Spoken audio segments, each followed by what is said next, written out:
নমস্কার বন্ধুরা, গ্রিনফ্লাই gardens YouTube চ্যানেলে আপনাকে স্বাগত জানাই।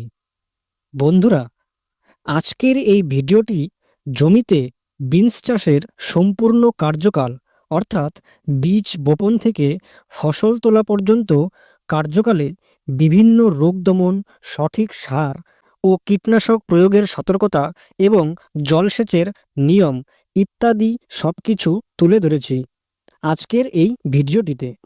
তাই বন্ধুরা, আপনারা যারা বিনস চাষ করছেন বিশেষত জমিতে, তাদের পক্ষে এই ভিডিওটি খুবই গুরুত্বপূর্ণ হতে চলেছে। এই একটি ভিডিও দেখলেই আপনাদের বিনস চাষের সমগ্র তথ্য পেয়ে যাবেন। তাই বন্ধুরা, ভিডিওটি শেষ পর্যন্ত দেখবেন আর উপকৃত মনে হলে অবশ্যই চ্যানেলটি সাবস্ক্রাইব করে রাখবেন। বন্ধুরা, বিনস চাষের জন্য যে কোনো ভালো মানের কোম্পানির বীজ সংগ্রহ করতে হবে।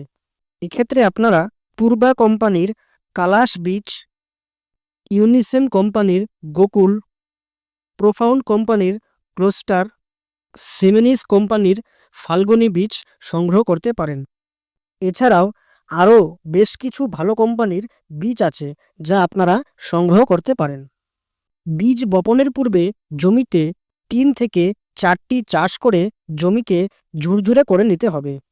আমি প্রথম 2 চাষের পর উপরের মাটিটা একটু ঝরঝরে হয়ে গেলে সেখানে আমি গোবর সার, ফসফেট ও ডিএপি মিশ্রিত করে এরপর আরও 2 চাষ করে নিই।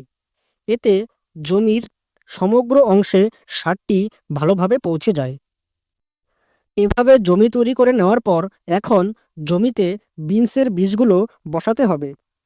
প্রতিটি বীজ 5.5 থেকে 6 ইঞ্চি দূরত্বে বপন করতে হবে এবং সারি থেকে সারির দূরত্ব রাখতে হবে মোটামুটি 12 থেকে 14 ইঞ্চি মতন।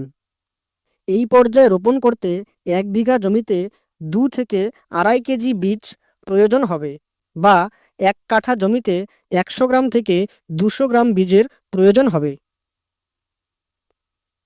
বিনসের বীজগুলো রোপণের প্রথম 12 থেকে 15 দিন পর যখন এই রকম পর্যায়ে চারাগুলো হবে, তখন প্রতিটি সারিতে কেল টেনে অবশ্যই একবার জলসেচ করে দিতে হবে।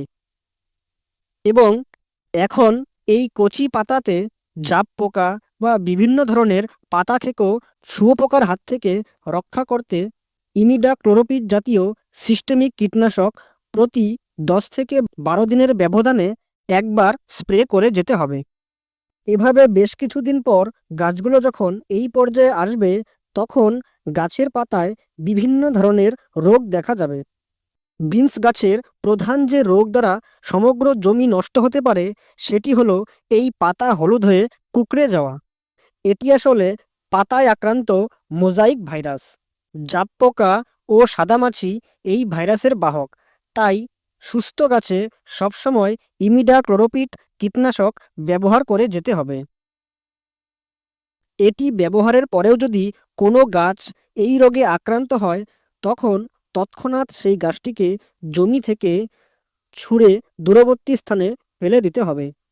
আর গাছের সমগ্র পাতার কিছু পাতাতে প্রথম পর্যায়ে আক্রান্ত হলে আক্রান্ত পাতাগুলোকে কেবল ছেঁটে ফেলে দিতে হবে।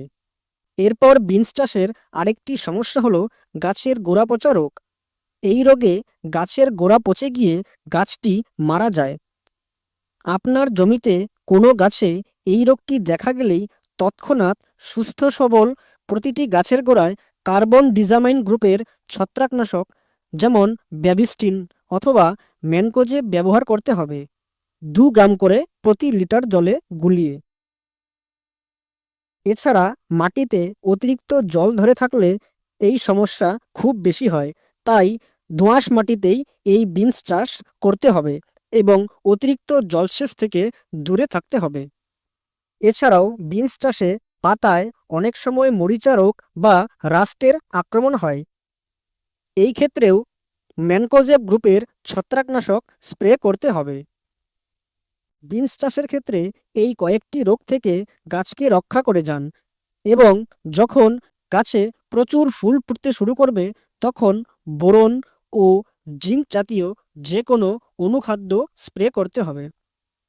এক্ষেত্রে গাছে গো গার্ডেন কোম্পানির বোরন 20%, গ্রিন লাইফ কোম্পানির ভিটাবর গোল্ড অথবা গ্রিন লাইফ কোম্পানির গোল্ড চান্স ব্যবহার করতে পারেন। এছাড়াও মিরাকুলান প্রতি 1 থেকে 1.5 মিলি 1 লিটার জলে স্প্রে করতে হবে।